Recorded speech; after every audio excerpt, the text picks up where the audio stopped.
the earliest winds of Eden still carry whispers, stories barely remembered, pressed into the soil just east of paradise, drifting like breath between fig leaves and fallen gates. These are the stories not written on the scrolls we know, but murmured in the spaces between scripture. And among them is one that haunts the silence, the tale of the daughters of Adam and Eve, the sisters, the unnamed, the ones who walked out of Eden beside their brothers, yet were buried beneath centuries of silence. Who were they? What did they see? And why did the sacred record forget them? Before we begin, I wonder, where are you listening from? And what time is it there? Is it the hush of morning before the world wakes? The soft quiet of night when the soul opens wider? Or sometime in between, when time folds and ancient stories come close again? Share your place and your moment in the comments. I love seeing how far these stories still travel. Now, let us drift back through the veil, into the garden, into the exile, and into the forgotten footsteps of the daughters of the beginning. In the beginning, there were not only sons. Though the sacred texts we hold most dear name Cain, Abel, and later Seth, they do not tell the full story. They speak of fruit and exile, of murder and lineage, but between the lines there lingers a breath, unspoken, unseen. Because Adam and Eve, the first man and woman, were not parents to sons alone. They were the mother and father of generations, and among those early children were daughters, silent in scripture, yet stirring through time like wind through ancient fig leaves. Some traditions name them, others do not. The canonical Bible falls quiet, but the Book of Jubilees speaks, and in its pages the veil begins to lift. It names Awan and Azura, sisters of Cain and Seth, born from Eve's body like the dawn rises from the earth, soft, mysterious, necessary.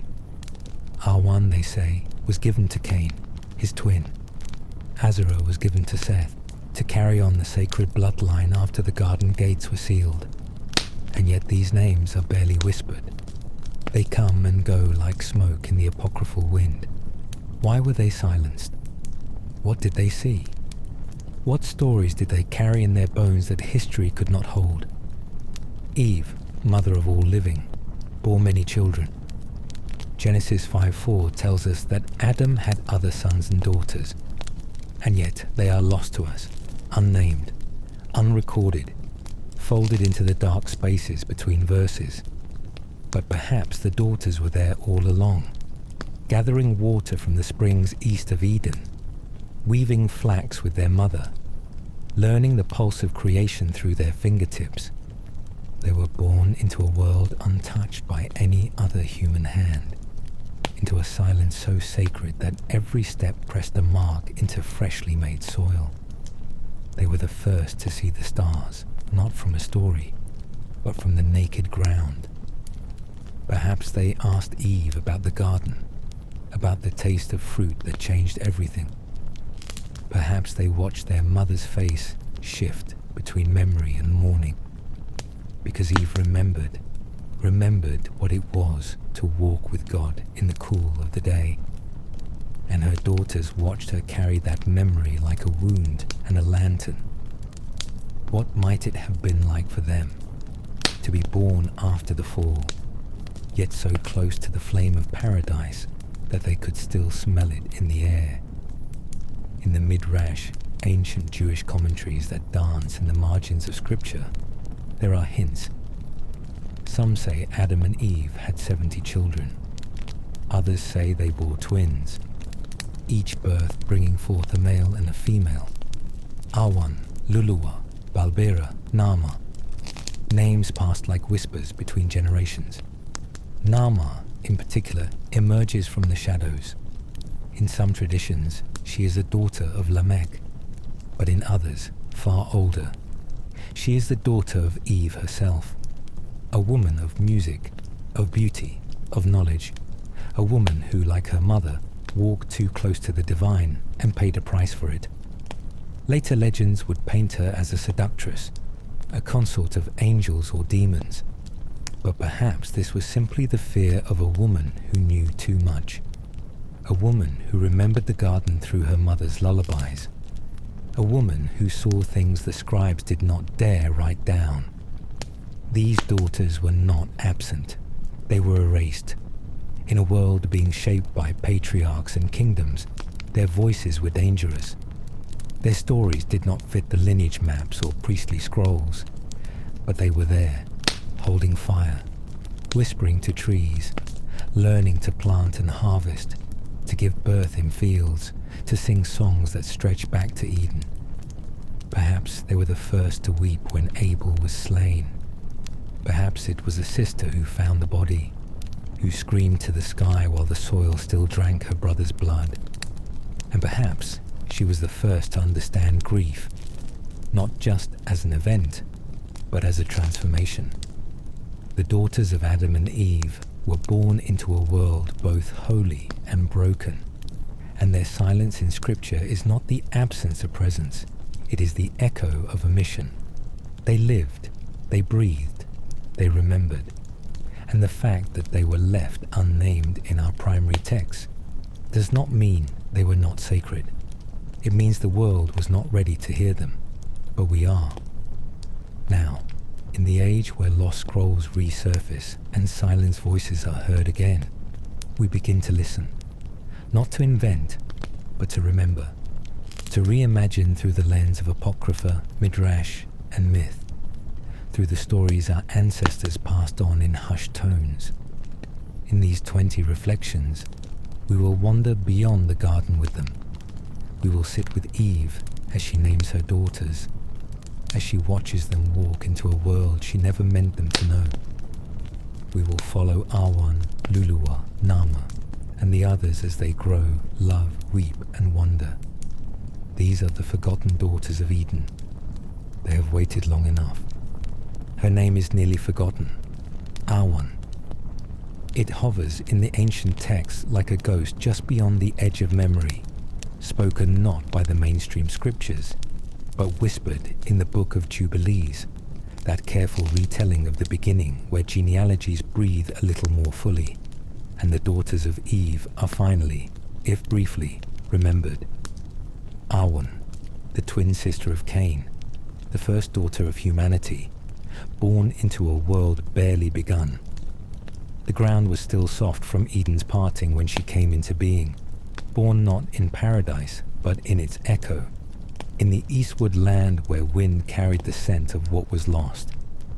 Awan, whose name has been interpreted to mean vice or iniquity, not because she bore these things, but because history so often casts women's names in the shadow of what men have done.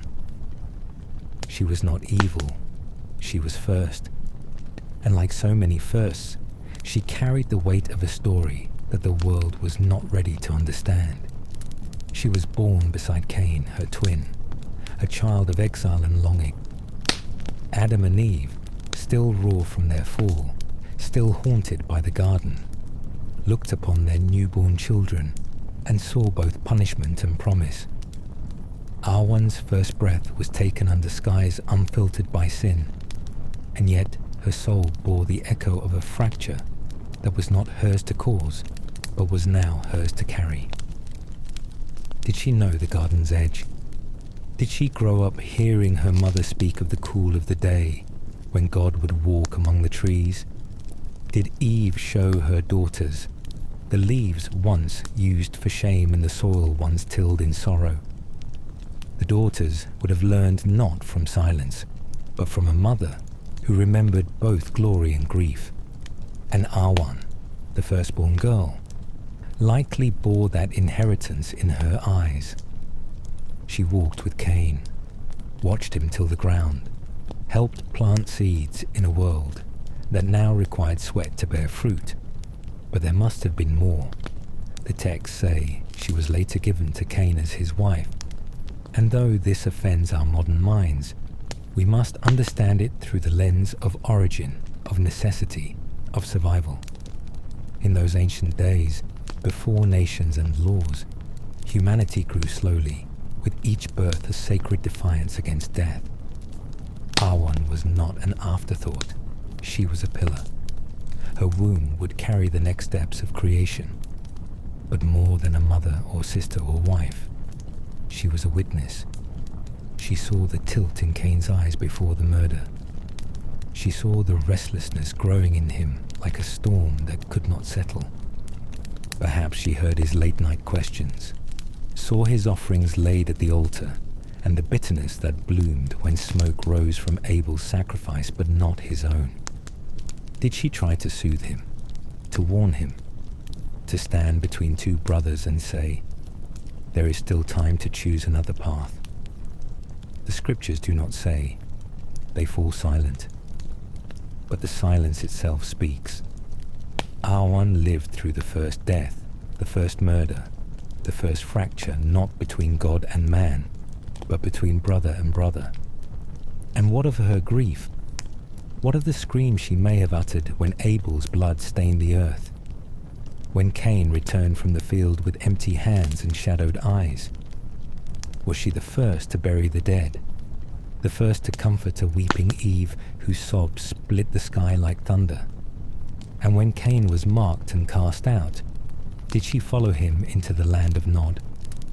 The text suggests she did. She became the mother of Enoch, not the one taken by God, but the first human child born beyond the garden's shadow.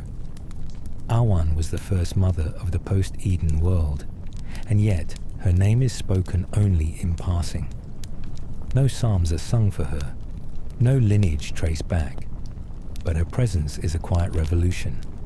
She reminds us that the world was not built by men alone, that the soil was softened not just by the blood of Abel, but by the tears of the unnamed daughters who buried him, that the fire of the early world was tended not just by fathers and sons, but by mothers and sisters, by women who bore pain and promise in equal measure. Perhaps Awan taught her son to walk with gentleness. Perhaps she tried to unteach what Cain had shown. Perhaps she gathered herbs, spoke to trees, and watched the stars like her mother had done in Eden. We do not know, but we feel her.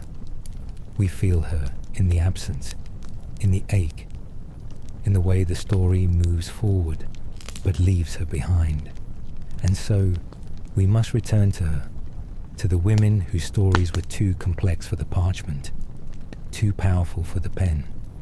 Awan, the first daughter, the first witness, the first mother of exiles. She may have been forgotten by the scrolls, but not by the soil. The earth remembers her, and now, so do we. Before the world had memory, before sin had rhythm and grief had vocabulary, there was Luluwa, another daughter born of Eden's aftermath, her name hidden in oral tradition, midrash, and Coptic recollections, rarely written, barely preserved, yet still breathing like a flicker beneath the ash of erasure. Some called her Luluwa, others Kalmana, but whatever the name, she was remembered by those who dared to peer behind the curtain of Genesis and wonder who else walked beside Cain and Abel in those early, forming days. The silence of Scripture is not an absence, it is an invitation, and in that holy hush, Luluwa begins to rise, not merely as a footnote to her brothers, but as a presence, a thread woven into the human story's very beginning. Born shortly after Awan, she too bore the mark of first things, first seasons, first pains, first questions, and perhaps most hauntingly, the first love that bled. In the law passed down through ancient Jewish and Christian traditions, Luluwa was said to be the twin of Abel, just as Awan was Cain's. It was customary, they said, for Adam's children to marry outside their birth pair, to avoid union between direct twins, and so Cain's offering was rejected not only for the posture of his heart, but perhaps also for his defiance of this early instruction. He desired Luluwa, his brother's twin, and when he could not have her, His jealousy turned not only toward Abel's altar, but toward his soul. In this telling, the murder of Abel was not only a spiritual rebellion, it was a desecration of love, a distortion of desire, a refusal to accept divine boundaries, and Luluwa, unknowingly or not, was at the center of it. We don't know what she felt.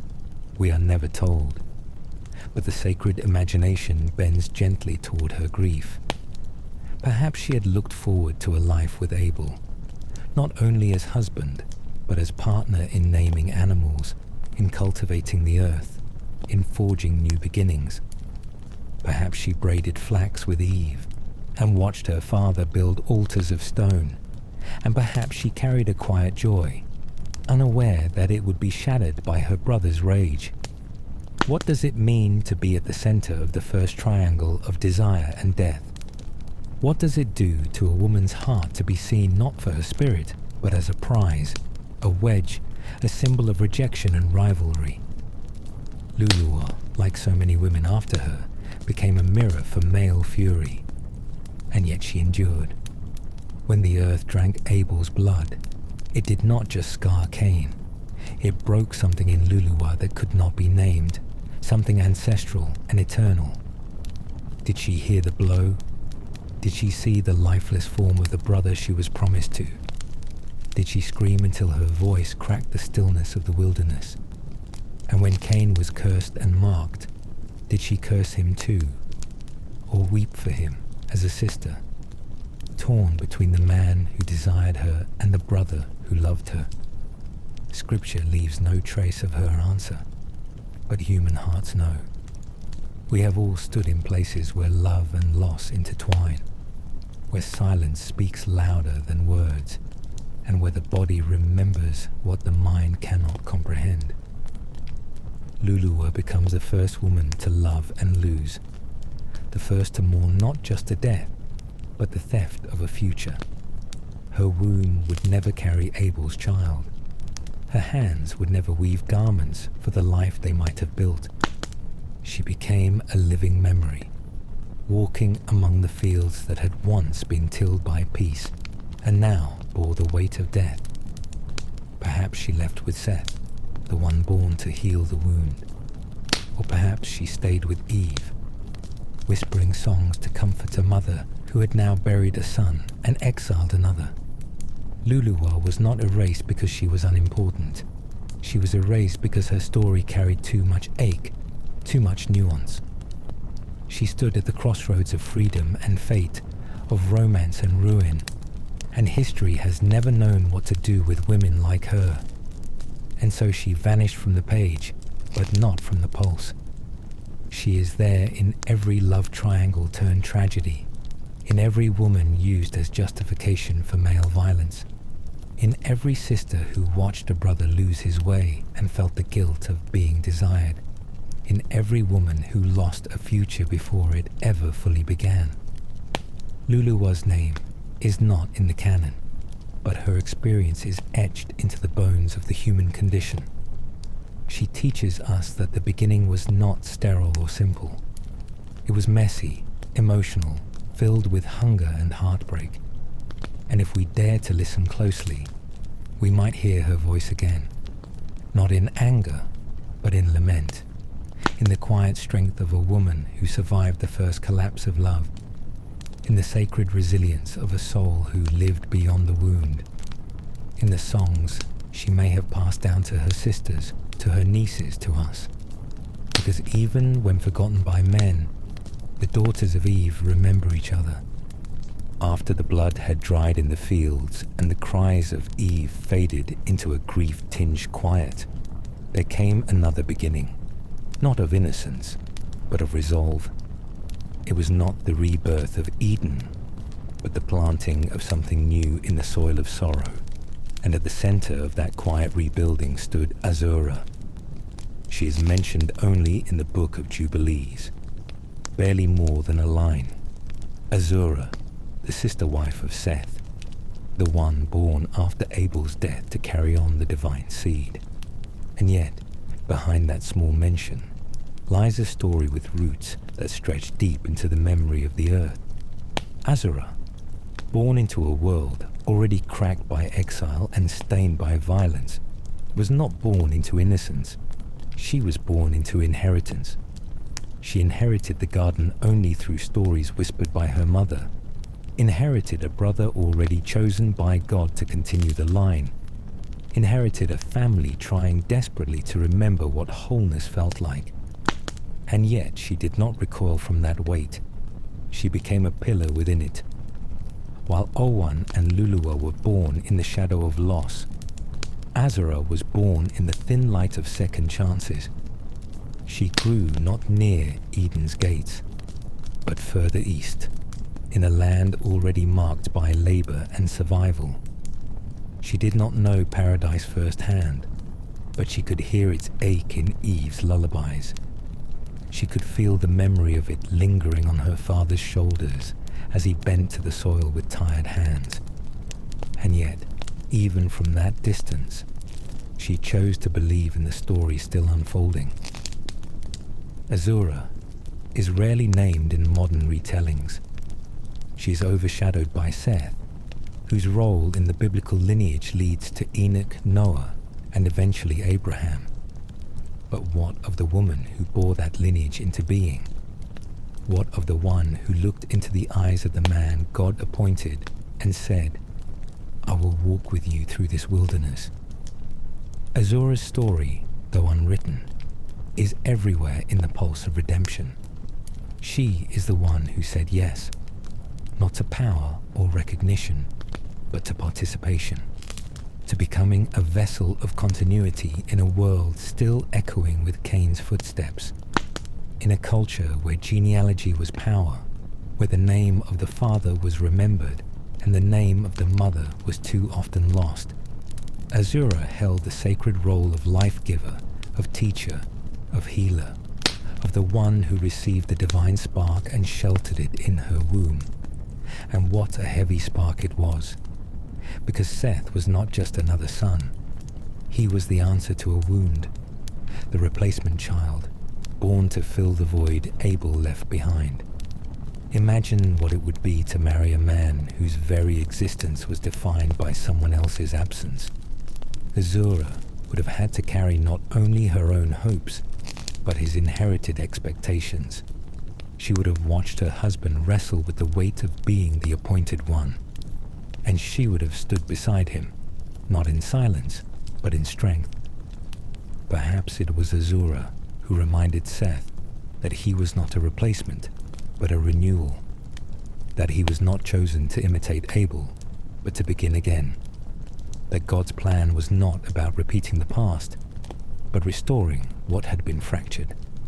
And so, with Azura, the human story moves forward. Together, they bore Enosh, whose name means mortal, a reminder that even in new life the sting of the fall was never far. But it was during the days of Enosh, the text says, that people began to call on the name of the Lord. Could it have been Azura who taught them to speak that sacred name again? Could it have been her songs, her prayers, her memory of Eve's tears that helped restore the rhythm of worship to a wandering people?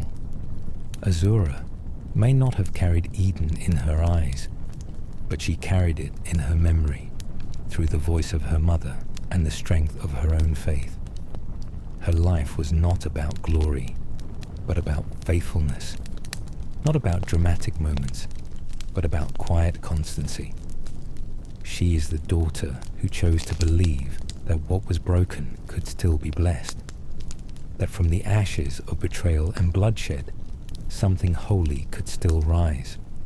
And in that, she becomes the prototype for every woman who has picked up the pieces of someone else's pain and chosen to build a future anyway. For every soul who has said yes to life after loss.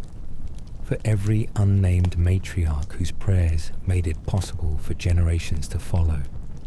Azura is the mother of restoration. She reminds us that beginnings don't always look like Eden. Sometimes they look like dry soil and tired hands, like morning sickness in the wilderness. like hope spoken not in prophecy, but in lullabies. Her name is short, but her impact is immeasurable. Without Azura, there is no Enosh. Without Enosh, no Sethite line.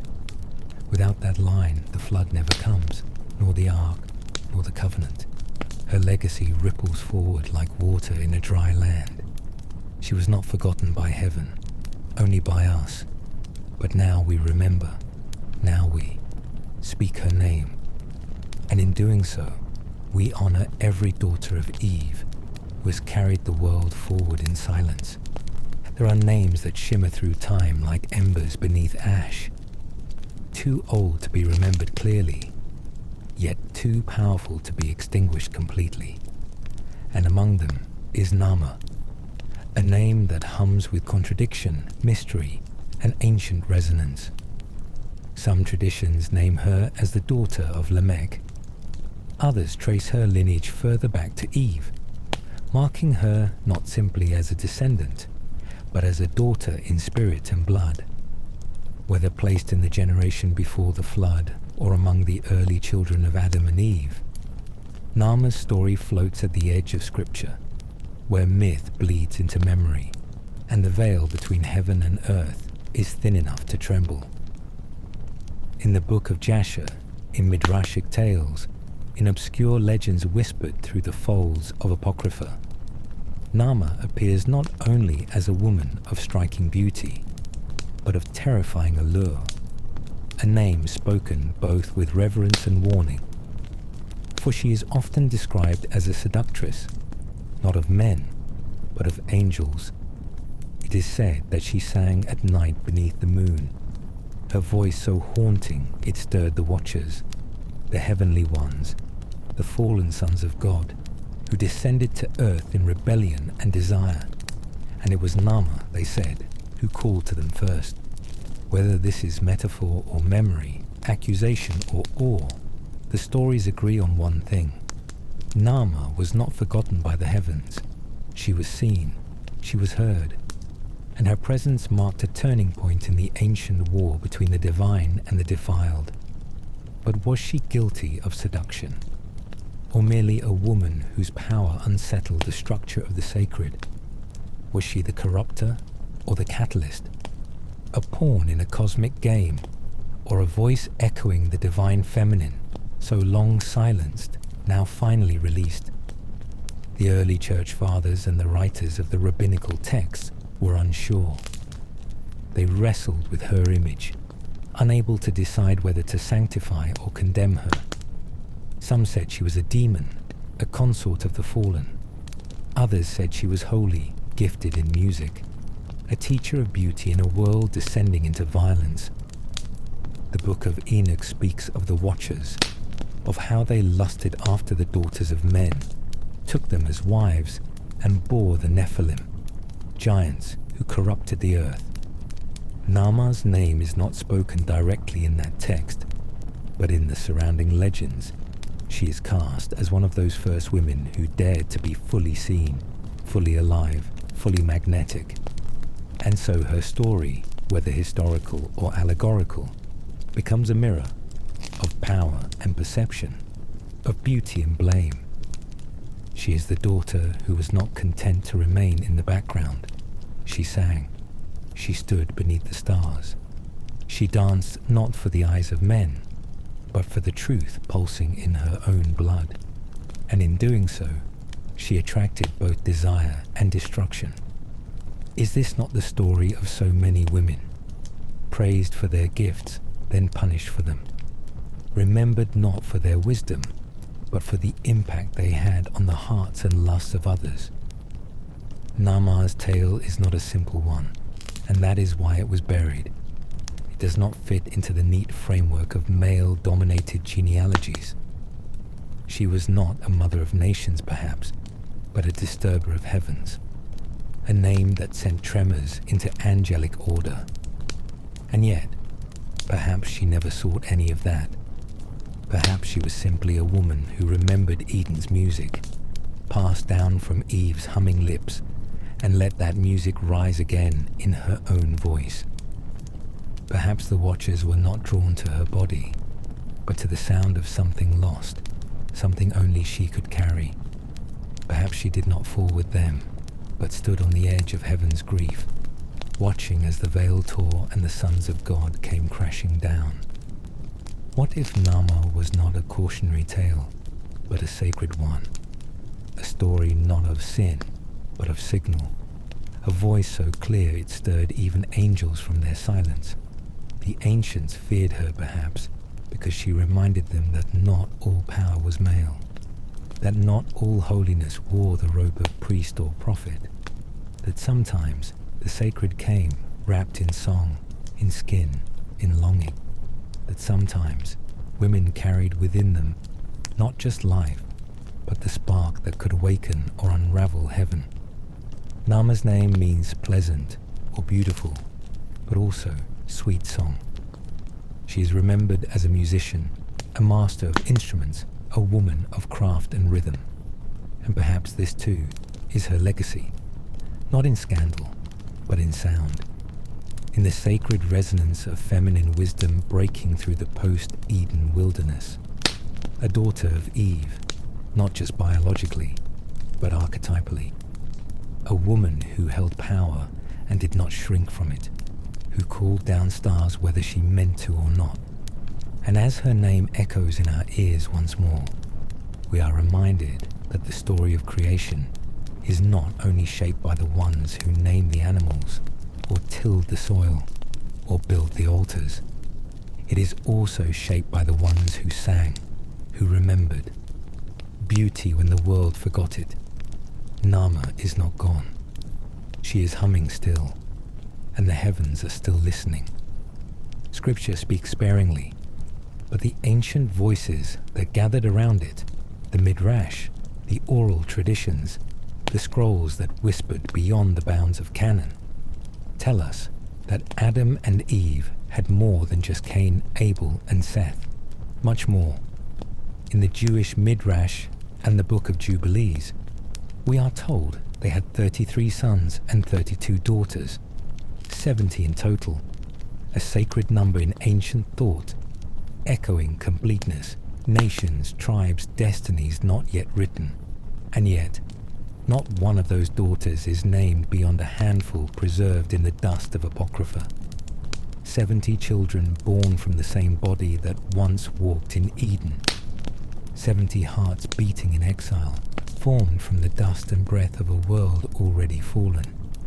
If this is true, and something in the rhythm of the old traditions suggests that it might be, then Eve's womb was a wellspring of generations, a living gate through which the future spilled into the wilderness. These children, scattered across the earliest days, bore no temples, raised no banners, and left behind no texts of their own. But they lived, they walked, they carried fire, memory, sorrow, and hope. And among them were women, many women, each shaped by the echo of paradise and the shadow of the fall. They grew up not in the garden, but in its aftermath, drinking from rivers that flowed past the gates of the cherubim, gathering berries from thorned branches, learning the names of animals from stories told by the only man who had named them all. And perhaps they knew that their existence was both miracle and burden, for they had come into a world that was already marked by curse and grace intertwined. The daughters were born into a world without written law, without ritual, without sanctuary, only memory, instinct, and the remnants of God's voice that still lingered in the wind. And in that raw world, perhaps it was they who became the first keepers of rhythm and cycle, the first to mark seasons by the swelling of rivers or the rising of certain stars, the first to observe the signs of their bodies, to count moons, to feel the stirrings of life forming within them. They were not only daughters, they were timekeepers, song weavers, the first to cradle mystery in their hands. Some traditions say the early children were born in pairs, twins of male and female bound by necessity but not without purpose. If so, then each daughter carried not only her own voice, but the weight of generational union. the mingling of soul and soil in a world with no map. And what of the daughters whose names we do not know? Perhaps one walked alone in the far edges of the earth, seeking stars that reminded her of a home her mother spoke of in dreams. Perhaps another carved shapes into stone, early symbols of longing, of presence, of the divine. Perhaps one became the first midwife, her hands steady in the dark as new life emerged beneath the constellations. Perhaps another stood before her mother and asked what it meant to be a woman who came from God and yet lived in exile. These are the daughters whose names were never recorded, and yet the earth remembers them. Their fingerprints remain on the first pots, their breath in the first fires, their footsteps the first to press into fields tilled by their brothers. They were not silent, they were silenced. Their stories were not lost, they were left out, and still they remain. They remain in the rhythm of life that followed, in the quiet strength of women who bore nations without ever being named in the genealogies. They remain in the eyes of Sarah and Rebecca, Leah and Rachel, Hannah and Miriam, eyes that held ancient knowledge, passed down not through scrolls, but through lullabies and the laying on of hands. The daughters of Adam and Eve did not build cities or write laws, but they shaped the foundation upon which all of that was built.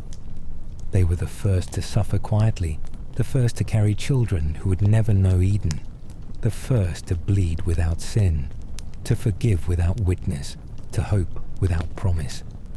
They sang to the sky not to be heard, but because the song itself was sacred. And somewhere in the far reaches of early time, perhaps one of them sat beside Eve and asked, "Do you still remember what it felt like to walk with him?" And perhaps Eve answered, not with words, but with tears, and the daughter understood that her life would be made of memory and fire, of work and waiting, of beauty and brokenness bound together.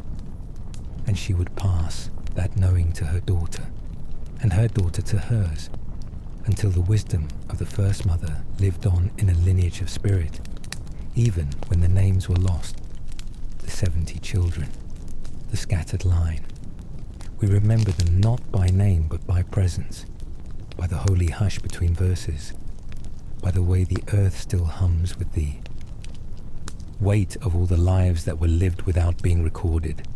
They are the silent chorus behind history's song, and if we listen with the ears of the heart, we may still hear them singing. Before temples, before scrolls, before even the first altar stones were laid by trembling hands, there was fire. Not the kind that destroys, but the kind that transforms.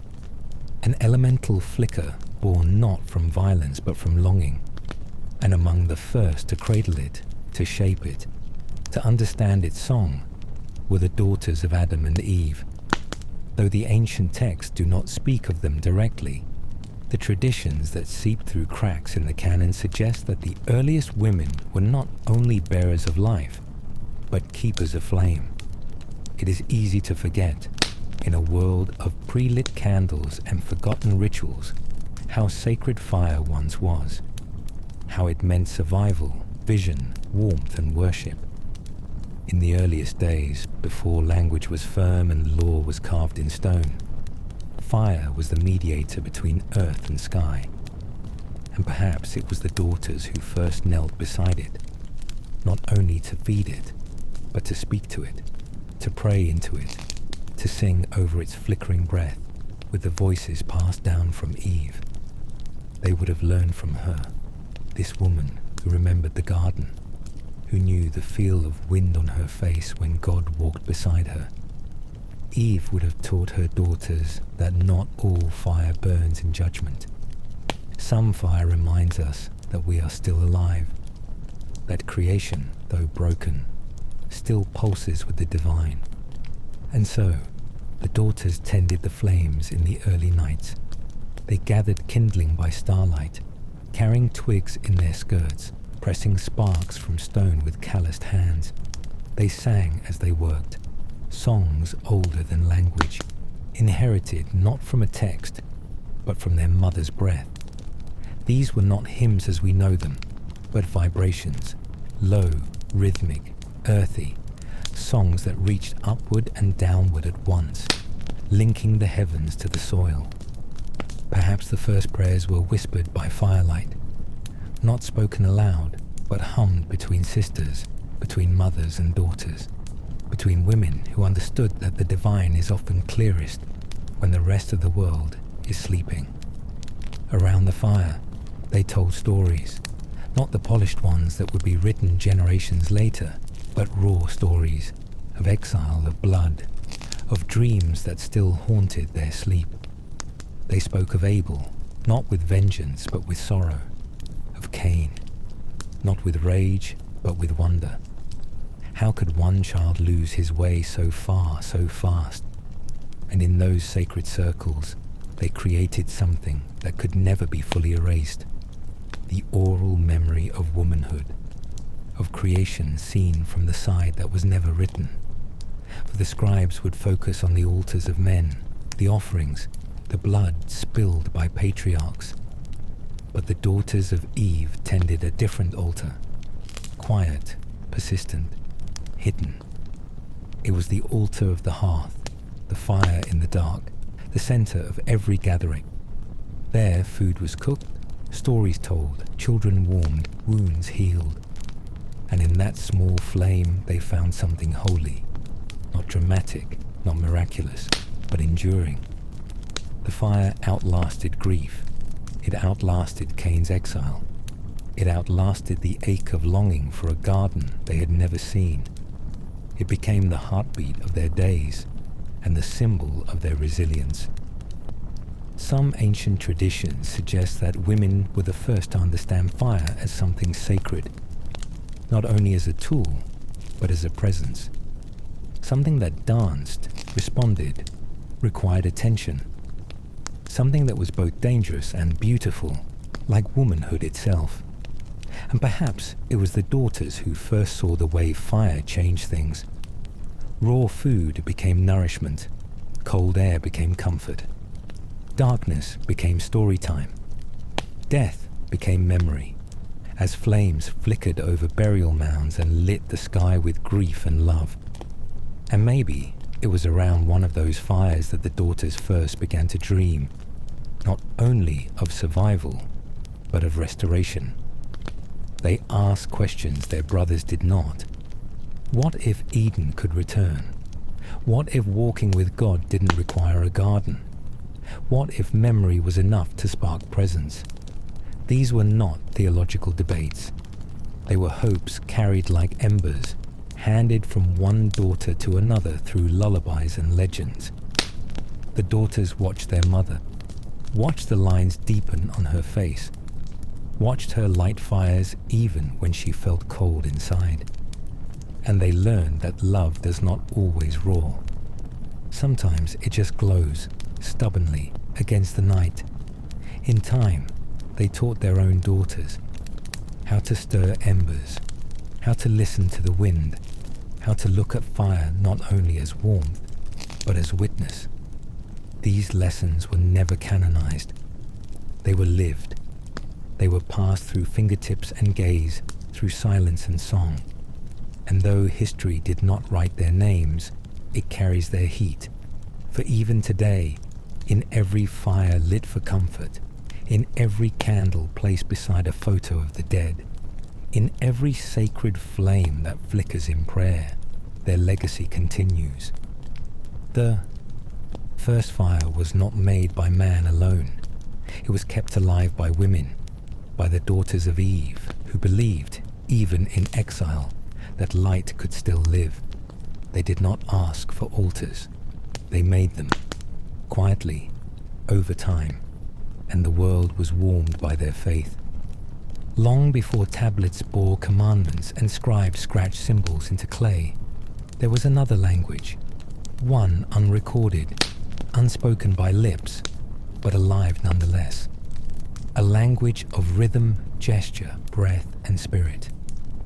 a language that moved between women like wind through branches, subtle and sacred, taught not by schools, but by the soil.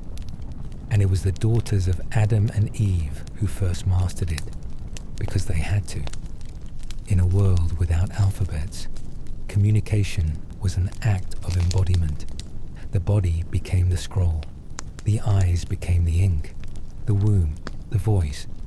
These daughters, born after the fall but before the flood, did not have the luxury of recorded history.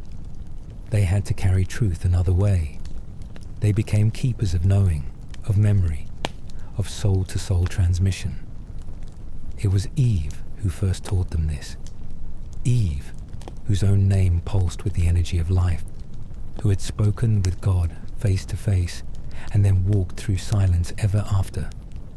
She had known both divine presence and divine absence, and in her, language was no longer simply utility, it became preservation. She spoke with her hands, her eyes, the tone in her voice, and her daughters, gathered close as she ground grain or wrapped the wounds of a fallen child, listened, not only to what she said, but to what she did not say. They learned to read silence, to hear sorrow hidden behind strength, to recognize truth in the shape of a mother's fingers as she stitched animal hide or braided hair. They learned that knowing was not something taught, it was caught. It lived between breath and firelight, in the stories that never made it to parchment. This language of the first daughters was not unlike poetry. It was non-linear, circular, rooted in intuition. It trusted that time was not always measured in days, but in seasons of the heart. They communicated in ritual, how a meal was prepared, when a plant was picked, how a newborn was swaddled, which lullaby was sung under which moon. Their vocabulary was not words, it was choices. And through these choices, they preserved Eden, not physically, but spiritually. When the men built shelters and dug wells, it was the women who remembered the feel of the garden. They remembered not with facts, but with feeling, with songs that mirrored the cadence of rivers, with dances that echoed the movement of trees swaying in the first winds. They did not need to write these things down. They lived them, and in living them, they passed them on. From mother to daughter, sister to sister, this living language survived even when no scroll recorded it. It was dismissed by those who valued the quill more than the cradle, but it endured all the same. And in many ways, it was more durable than the written word, because it was not subject to fire or flood. It existed in the body, in the way a woman moved through grief, in the way she placed a hand on a child's chest to calm a racing heart. It existed in the way they worshipped, not always with sacrifice but with song, with the grinding of grain, the weaving of wool, the tending of gardens. They saw no need to separate the sacred from the daily. Their work was their worship. Their speech was their sanctuary. And in that way, they became the first theologians, not in text, but in touch. The first mystics, not in visions, but in motherhood. The first poets, not in rhyme, but in rhythm. And though their names were not recorded, their language is still with us. We see it in the way a woman cradles a stranger's child, in the way she hums while stirring soup, in the way generations pass down recipes, stories, glances that say more than paragraphs. We see it in the way women across cultures and centuries know what another woman is feeling before a single word is spoken. We call it intuition. We call it empathy. But perhaps it is more. Perhaps it is memory. An ancient memory that traces all the way back to the daughters of Eve, who learned to speak with spirit because the world had not yet learned to listen. And so they spoke in ways the world could not forget, even if it never wrote them down. And perhaps, in that forgotten language, lies a fragment of Eden, a note from the original song. a wordless prayer that still rises from the earth every time a woman closes her eyes and remembers something she's never been told, but somehow always knew. The daughters did not need to write their truth. They became it. They lived it. And the world still turns by the cadence of what they carried. There is a moment in human history that no scroll can truly contain. A rupture so deep it echoed through every generation after it. The moment when death first entered the world, not as an idea, but as a reality. Not as metaphor or theology, but as cold skin and stillness, as blood crying out from the ground. And though the scriptures focus on the brothers, Cain, the one who struck, Abel, the one who fell, it is the sisters who carried the silence that followed. It is the daughters of Adam and Eve who bore witness to the first death, not only as observers, but as those who felt it rip through the fabric of life, altering everything. Abel's murder was not only an end, it was a beginning, a threshold crossed, a door closed that no one knew existed until it had been shut.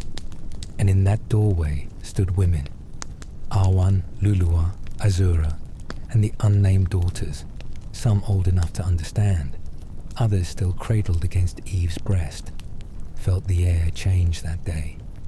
They heard the sound of footsteps returning without joy.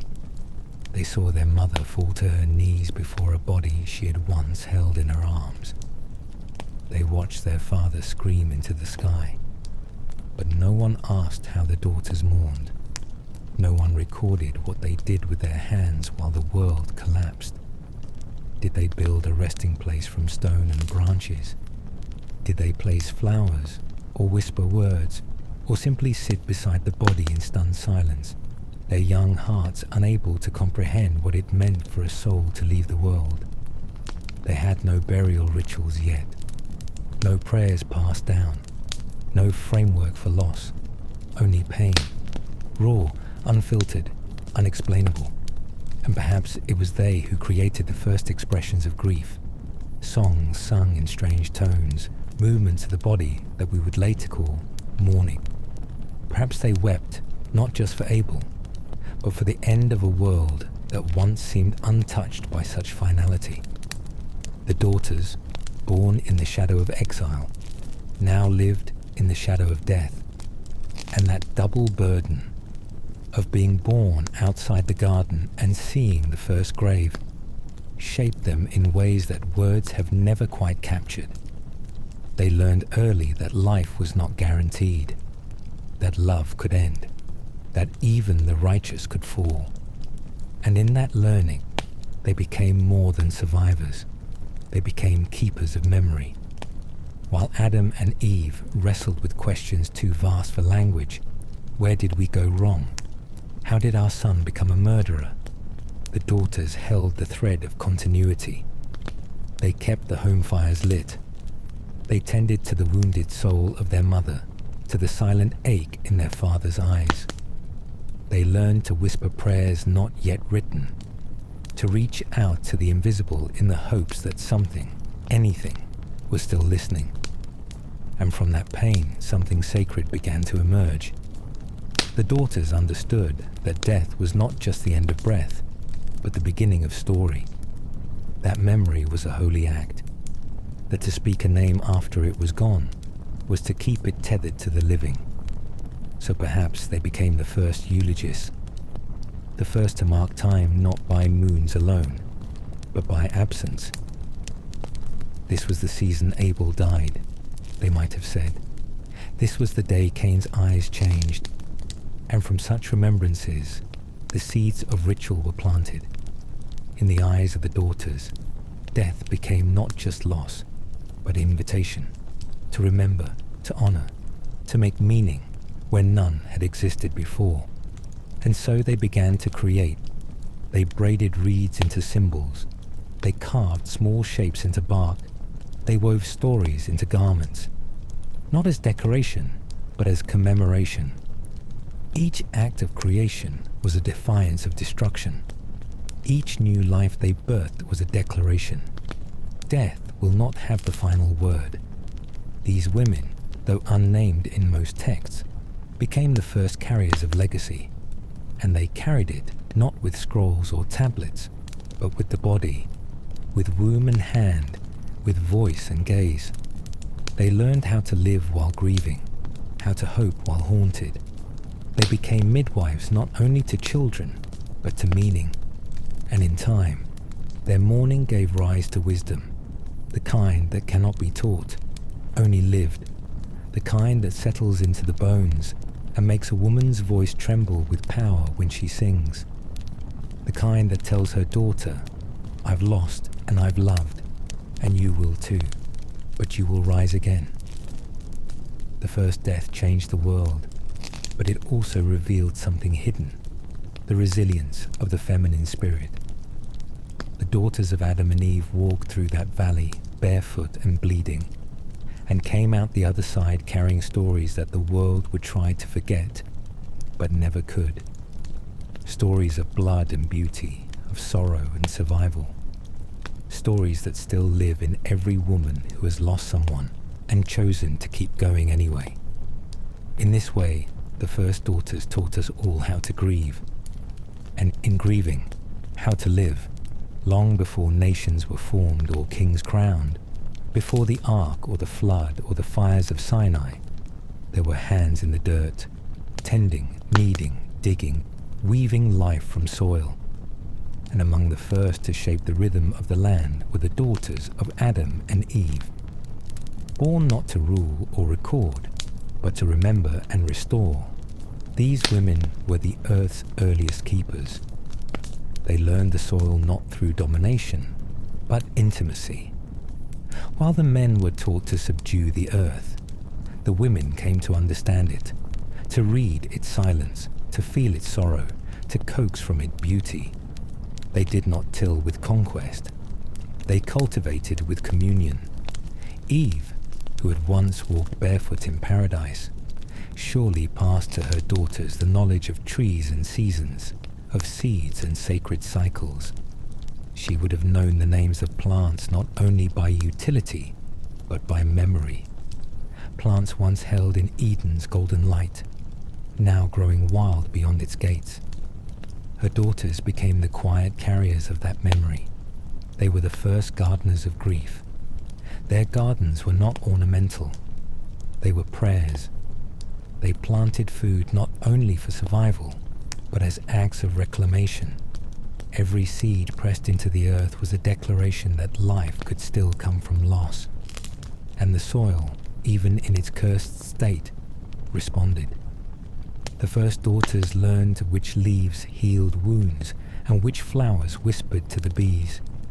They pressed fruit into woven baskets, dried herbs along the stone walls of caves, and whispered lullabies while grinding grain. They touched the land not as conquerors, but as daughters of the dust. They knew the earth was kin, not because it provided, but because they too had come from it. They too had been shaped and named, blessed and burdened. And so a song began to rise among them. Not a song sung aloud, but one felt in the bones. The song of the soil. It echoed through their work, through the repetition of planting and harvesting, of mending and making. It was the first liturgy, earthy and wordless, holy and embodied. When later generations built altars from stone, it was the daughters who had first offered their hands as living altars, their daily labor as liturgical rhythm. There were no priests yet, no incense, no scrolls. But there was a woman kneeling beside a plot of earth, humming to herself as she pressed life into the land. And that was worship, that was memory, that was resistance. Because to plant after exile, to create after death, is to say to the serpent and the silence, we are still here. The soil bore witness to their faith. When men went to war with the earth, cutting it, staking it, measuring its yield, the women remained its companions. They did not see the land as something to own, but as something to know. And in that knowing, they were transformed. They learned that roots mirror the body, that growth takes time, that fruit requires patience, that death and life are bound in one sacred cycle. They saw in the dying leaves a promise of return. They saw in the wintered field the quiet breath of waiting. And perhaps, most profoundly, they came to understand that they too were fields, places where life could be conceived, nurtured, brought forth. Their work with the land taught them to honor their own bodies, not as burdens, but as miracles. And though later systems would silence their voices and minimize their labor, the earth never forgot them. It still remembers the touch of those first daughters, the ones who sang over its wounds and dared to plant where nothing had grown before.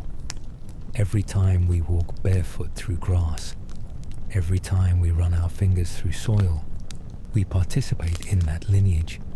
We step into the memory of those women who bent low and believed the land could still respond to love. They are not mentioned in genealogies, but they are present in every harvest. They are not named in the law, but they are felt in every feast. They are not canonized, but they are consecrated by the very ground we stand on. For the earth, like the daughters, has always known how to carry what others forget, and in the long memory of the soil, their song still rises. In the beginning, when breath was still new and birth had no name, the pain of labor came like thunder into a world that had never known suffering in the body. It was Eve who bore it first, who felt the weight of the curse, not in theory, but in her flesh, in her bones, in the tearing of what had once been whole. And beside her, learning not from scrolls or systems, but from the sheer force of witnessing, were her daughters. They were the first to see life and death collide in the space between cries, the first to see a woman bleed not from wound but from wonder. It was through this sacred agony that humanity continued, and it was the daughters who became its guardians. They did not call themselves midwives, for no such word existed, but they became them slowly, quietly, intuitively. They learned by watching Eve writhe in pain, and then cradle new life with trembling arms. They memorized the sounds of labor, the holding of breath, the breaking of silence, the low groans that shook the walls of the shelter. They became attuned to the rhythm of contractions before there was a word for rhythm, before there were timing intervals and warm water cloths. Their wisdom was born of necessity and love, a kind of fierce attentiveness that could not be taught, only passed down.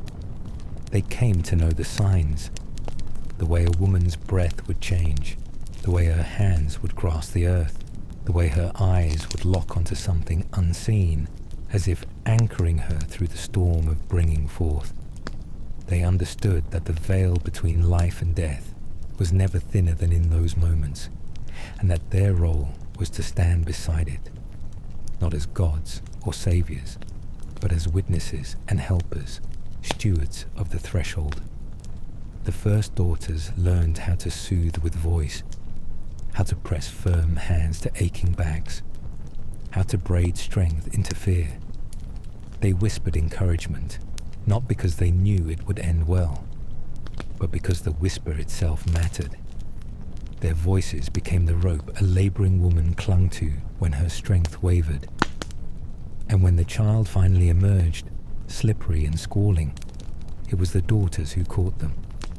Not the fathers, not the brothers, the daughters. They were the first to cradle the future, to wipe blood and breathe prayers. They were the first to cut cords with sharpened stones and hold both mother and child until the shaking stopped. This was not medical, it was mystical. It was not clinical, it was consecrated. Birth in those days was the closest thing to Eden that remained, a chance to remember that even after exile, new life could still come, that God was still speaking, still forming, still breathing. And the daughters were his silent assistants, moving between worlds, helping heaven kiss earth again and again. They also learned how to mourn when things did not go as hoped. For even in those earliest days, life did not always win. There were stillbirths, bleeding that would not stop, infants who never took their first breath, and the daughters wept. They wept as only those who have seen both ends of the story can. They wept because they knew the stakes. They wept because they had seen joy turn to silence too many times. But they kept showing up, kept kneeling beside the women in labor, kept tying cloth, boiling water, rubbing swollen bellies, and whispering sacred songs. They did not have training, but they had memory. They did not have credentials, but they had courage, and that was enough. Over time, they began to create ritual. Perhaps they sang a certain song during crowning. Perhaps they placed a certain herb beneath the birthing stone. Perhaps they anointed the child with oil, or named them with words given in dreams. These acts were not superstition. They were sacraments. They were the ways the daughters took what was terrifying and made it sacred. Birth was never only biological, it was theological. It was the act of ushering a soul into matter, of welcoming eternity into flesh. And it was the daughters who made it possible. We have forgotten their names, but the work they began still continues. Every midwife today, every doula, every nurse, every grandmother who presses cool cloth to a sweating forehead is walking in their footsteps. Every woman who holds another woman's hand in labor, who kneels and waits and does not flinch when the body roars with power, is part of this ancient line. The daughters of Eve were not only witnesses to the first death, they were also guardians of the first life. And in that paradox, they became more than helpers. They became healers. They became hope.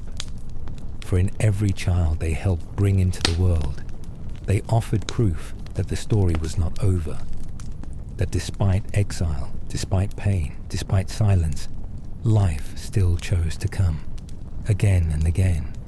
And perhaps that is the most sacred work of all. Not all prophecy thunders from mountaintops or shakes the ground with fire and wind.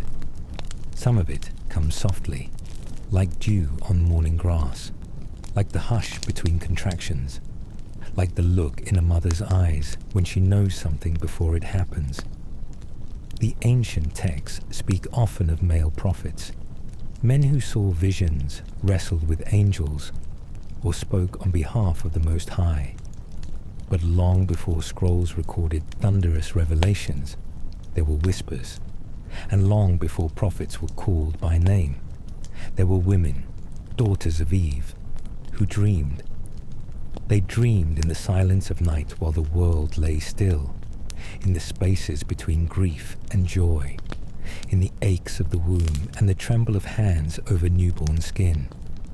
They were not called prophets, not formally.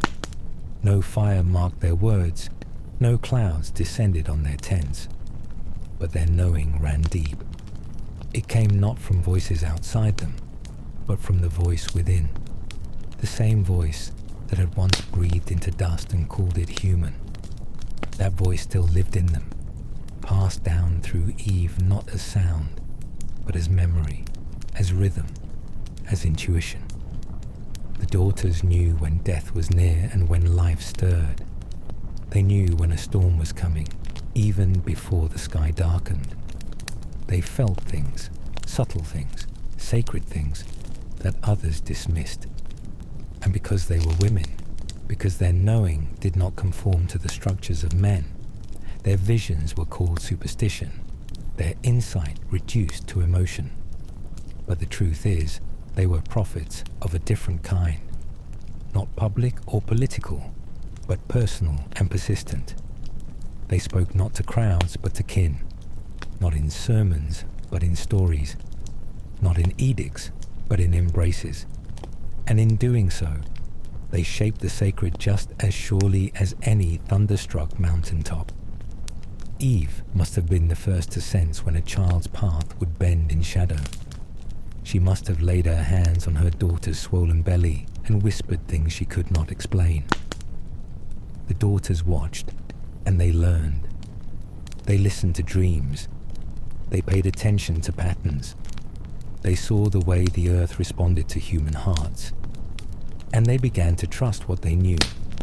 They became dream keepers, vision bearers. Perhaps one saw a flood in her sleep, long before the ark was built.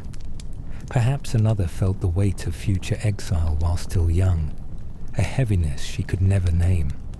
They carried warnings in their bodies, burdens in their breath. They spoke when they could, and stayed silent when they must. And always they watched.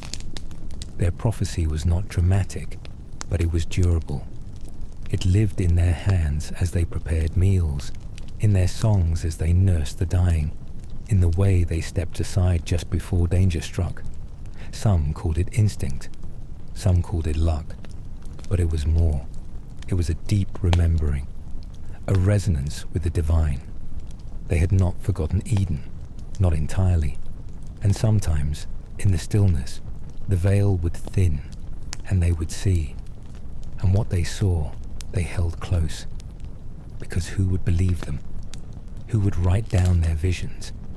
And yet, those visions guided families, saved children, softened grief.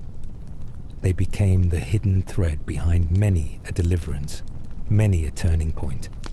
And though their names were erased, their wisdom endures. We see it today in the woman who knows her child is sick before any test confirms it. In the grandmother who dreams of her husband's passing the night before it comes. In the friend who calls at just the right moment without knowing why. This is the legacy of the quiet prophets. It is not loud, it is not liturgical, but it is sacred. And it began with the daughters, those who bore the burden of exile and still believed they could hear from the God who once walked beside them. Their prophecy was not to foretell kingdoms or pronounce wrath. It was to preserve life, to protect love, to prepare the way for healing. And in doing so, they taught us that the divine does not always shout. Sometimes it whispers, and those with listening hearts, like the daughters, will always hear it. Long before covenants were carved into stone or sealed in blood upon mountaintops, there was a quieter covenant, unspoken, unwritten, but no less binding. It was not made with lightning or laws, but with fire. Not fire that destroyed, but fire that preserved.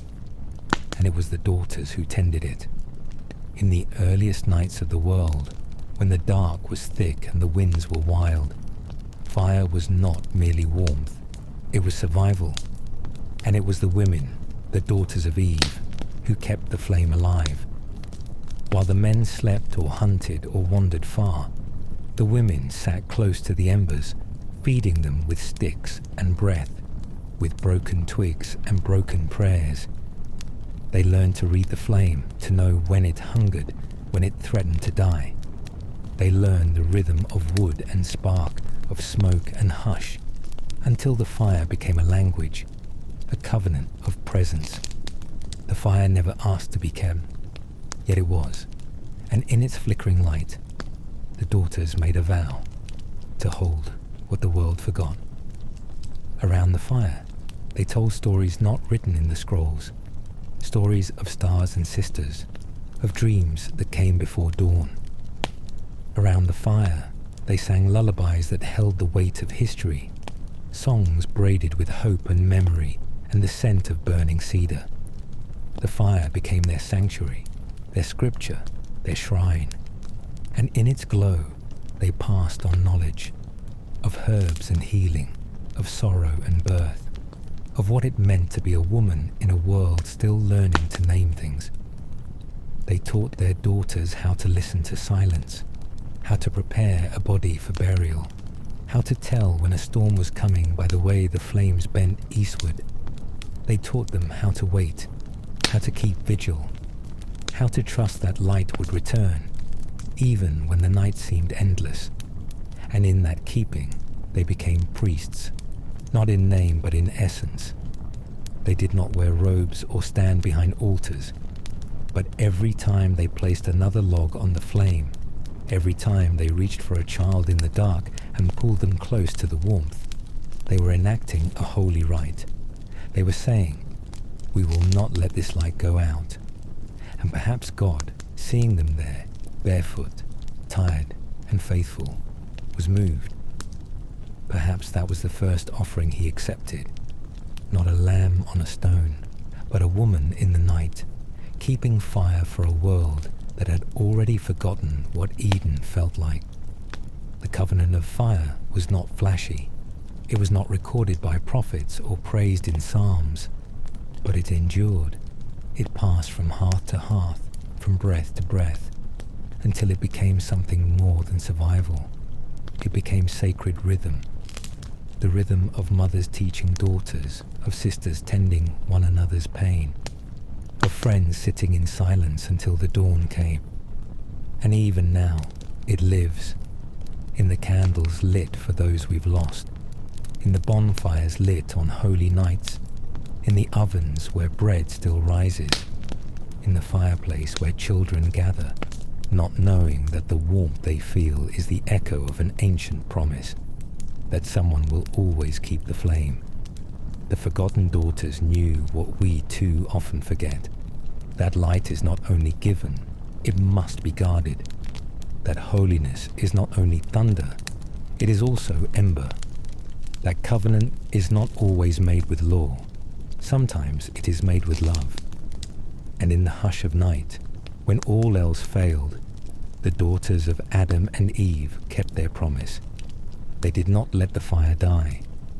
There is something ancient in water, something older than breath, older than bone, older even than Eden's gate swinging closed. In every ripple a remembrance, in every stream a song. And in the early days of the world, when dust still trembled with the memory of divine breath, it was the daughters who understood water not just as substance, but as soul.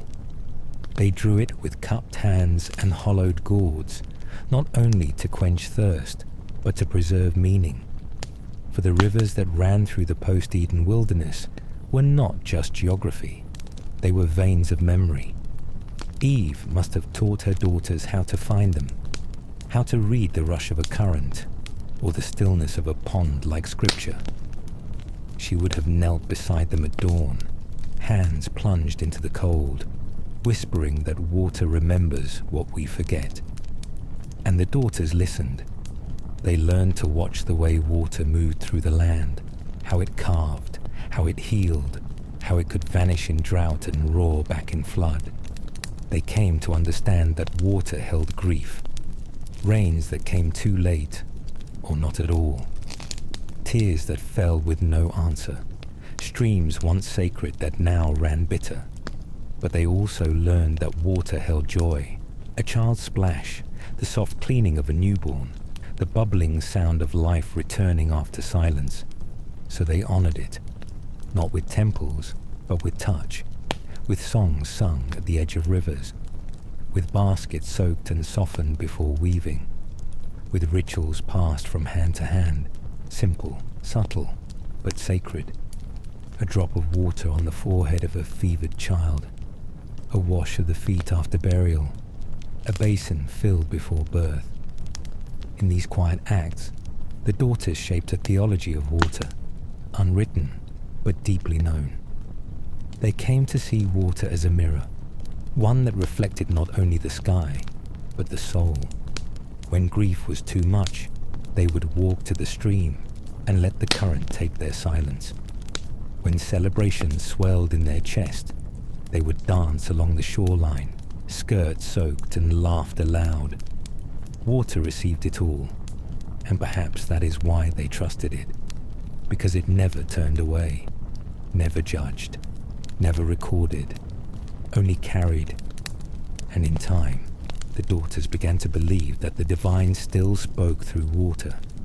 that the voice that once walked in the garden now whispered through rain, shimmered on the surface of lakes, pulsed in the rhythm of waves.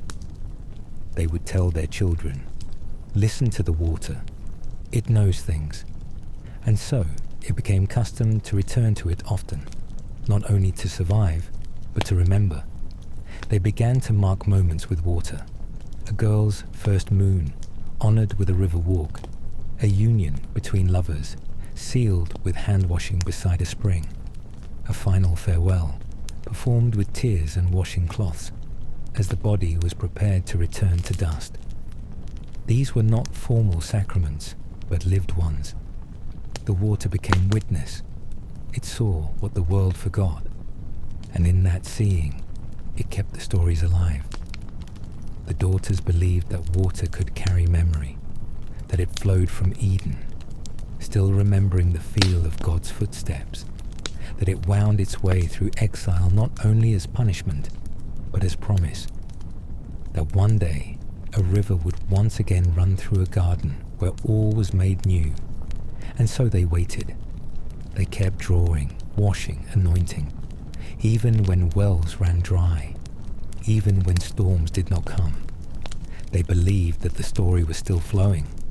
And even now, when we run our fingers through water, when we baptize, when we bathe, when we weep into rivers, we step into that same stream, the stream of memory, the stream the daughters once touched, once trusted, once tended.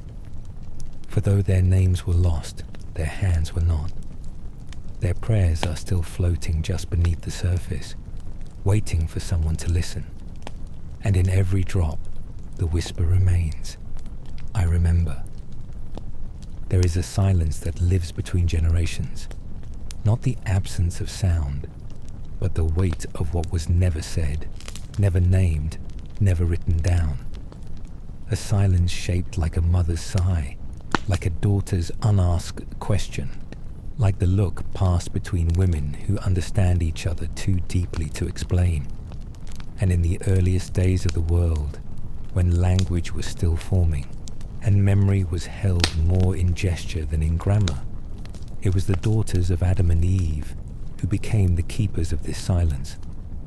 They lived in the space between the first exile and the first tribes, between loss and law, between the world as it had been and the world as it was becoming.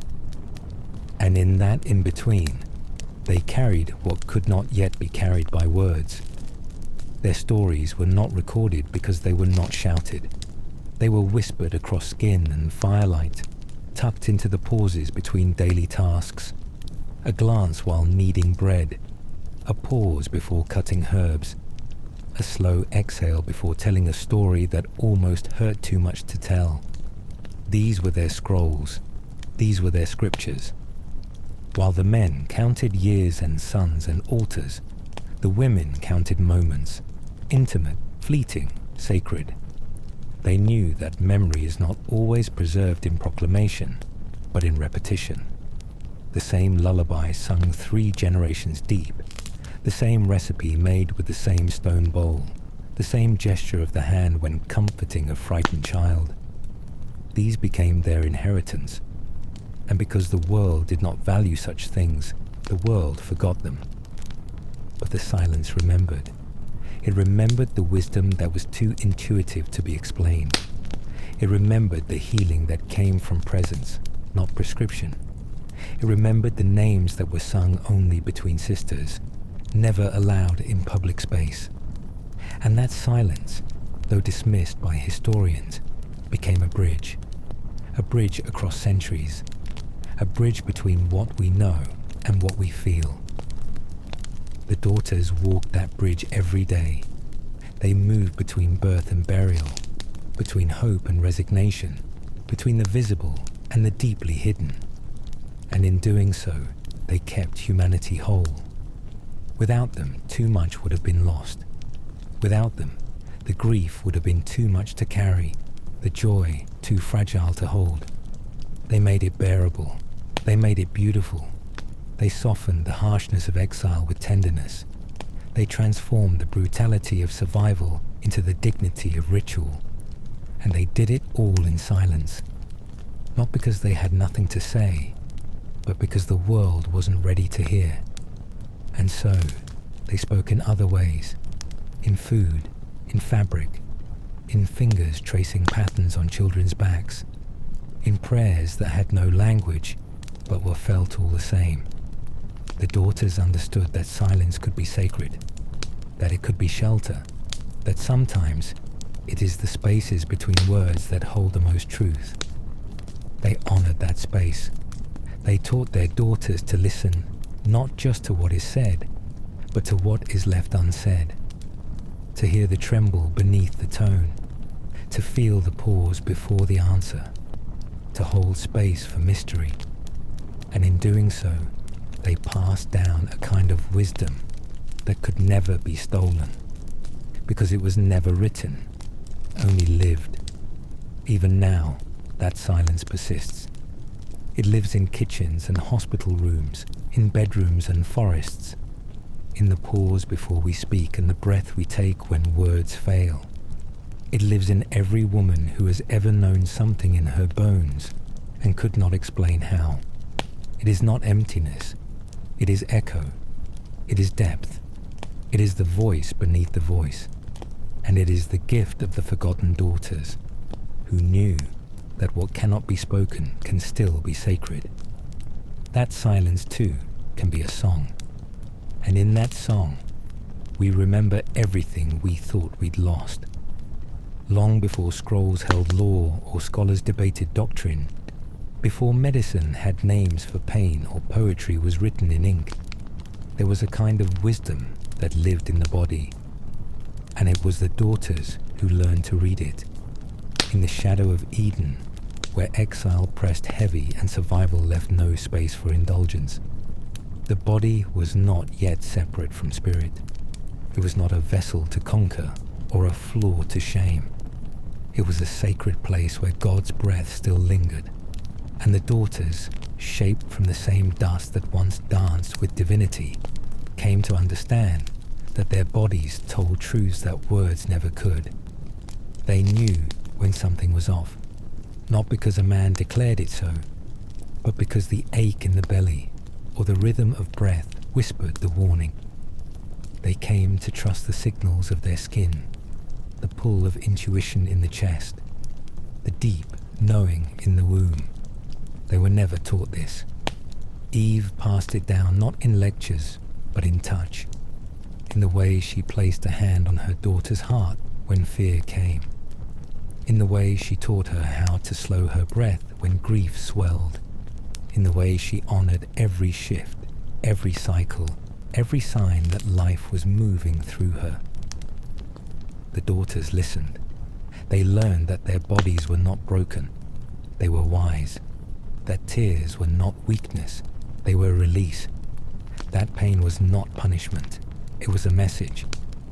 They learned how to use herbs to ease cramps, how to stretch their limbs to ease labor, how to place their hands on another and draw heat into healing. They became the first healers not because they had potions, but because they had presence. They knew how to sit with suffering, how to cradle it without solving it, how to witness it without shrinking away. And in doing so, they healed not only the flesh, but the soul. They taught each other how to track their rhythms, not with clocks, but with moons. Not with charts, but with stories. A girl's first blood was not a curse, but a consecration, a marking of time, a sign that she too now carried the wisdom of the body. And when the time came for birth, for loss, for change, the daughters would gather, not as strangers, but as sacred witnesses. They would press hands to bellies, to backs, to shoulders, not just to comfort, but to remind, you are not alone in this body. We know this. We felt this. You are carried. And even when the world outside began to forget, when systems rose that shamed the body, that silenced its voice, that tried to replace its knowing with rules, the daughters remembered. They kept the wisdom hidden in their bones. They passed it through lullabies, through recipes, through rituals of rest and remembrance. They whispered it during sleepless nights, during illness, during moments of trembling transformation. And even now, it remains in every woman who wakes knowing something is wrong before anyone else does, in every mother who senses her child's need before it is spoken, in every person who trusts the flutter in their chest or the stillness in their gut. This is not New Age. This is ancient. This is holy. This is the inheritance of the first daughters. And though they were never cited in scholarly texts or crowned with titles, they were the first theologians of the body, the first to declare, not with words but with living breath, that flesh is not a flaw but a flame, that God can still be found in the places we're told to hide, that healing begins when we begin to listen, not outward but inward, to the pulse, to the breath, to the sacred intelligence that has never left us. The daughters knew this, and they gave it to us not as dogma, but as a gift, a knowing, a remembering, a return. And in every stretch, in every ache, in every quiet moment of presence, their wisdom rises again, not forgotten, only waiting